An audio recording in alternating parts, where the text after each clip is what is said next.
Hello everyone, I'm Dr. Donald Strong, and I want to thank you for watching our StrongCast this week. October, as many of you already know, is Breast Cancer Awareness Month. Not that we need a special month to know this terrible disease is out there. Brent is here, as he often is, and will help to discuss this important topic today. Welcome to the show, Brent. Thanks, Doc. Breast cancer has affected many people close to me, and I want everyone out there to know how to help. Doc, what are we going to talk about here today at Strong Health and Wellness that can help all our friends and family out there? Well, Brent, we're going to talk about the causes of breast cancer, what we all can do for prevention, what we can do to diagnose early, and some charities that would be a great place to send a few dollars and help everyone fight cancer. Why don't we start at the beginning? What causes breast cancer? I wish it was that simple. It's not known yet the exact causes of cancer. We know that 5 to 10% of people inherit cancer from their family. Believe it or not, this is good news. That means that there are things under our control that we can do daily to prevent cancer, or at least decrease our chances. Okay, Doc. What can people out there do to prevent breast cancer? How can we limit the risk factors, and how can we be proactive? Most of these things are common sense, things that we all know we should be doing. Maintain a healthy weight. Obesity can be a high risk factor. Eating a balanced diet with fruits and vegetables, using as little processed food as possible, that can have great benefits in the long term when trying to prevent cancer. Quit smoking if you're a smoker, or better yet, never be a smoker at all. Exercise. Get out there and do something physical that raises your heart rate for about 30 minutes a day on most days. And this last one is a tough one, especially here in Wisconsin. Drink alcohol rarely or never. I prefer to drink in moderation. That all seems very reasonable, and yet are some of the hardest things for people to do.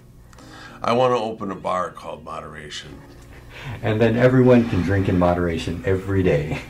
What can we do to be more proactive in our fight against breast cancer in women?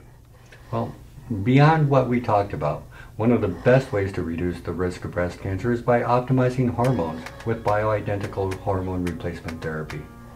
In one study, testosterone implants every 3 months have been shown to decrease the incidence of breast cancer. Even the Women's Health Initiative study, the one that labeled hormone replacement therapy as evil, showed a steadily decreasing incidence of breast cancer in the estrogen-only arm over the course of 6.8 years of the study. We now know it was the synthetic progestogen, Provera, that caused the problem. It was like putting a slightly wrong key into a lock that allowed breast cancer cells to grow unchecked. Bioidentical micronized progesterone doesn't have that effect. Another way to prevent breast cancer is by optimizing estrogen metabolism. But getting into that is a whole other podcast. And that can be done here right at Strong Health and Wellness? It certainly can. We can get you in for specialized hormone replacement as soon as you make an appointment. We take some blood and have it tested to ensure the right steps to take. And on your next visit, you can be on the right track to preventing breast cancer. I think we have some good info on how to best fight breast cancer, but what are some ways to catch it early?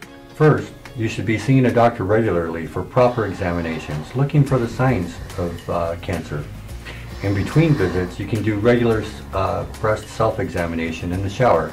It will help you catch any differences from one self-exam to the next. The better you know your breasts, the better you know when they're changing.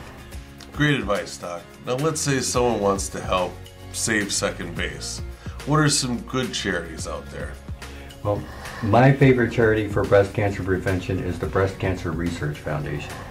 A couple of other good ones are the National Breast Cancer Coalition Fund and Breast Cancer Prevention Partners. They have all been given an A rating by Charity Watch.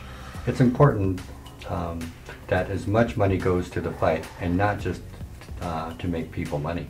Digging deep, Doc. Thanks for the great advice. Thanks, Brent. And thanks to all of you out there for tuning into this latest StrongCast. Take care of yourselves and make sure that you are doing your part to prevent and fight breast cancer.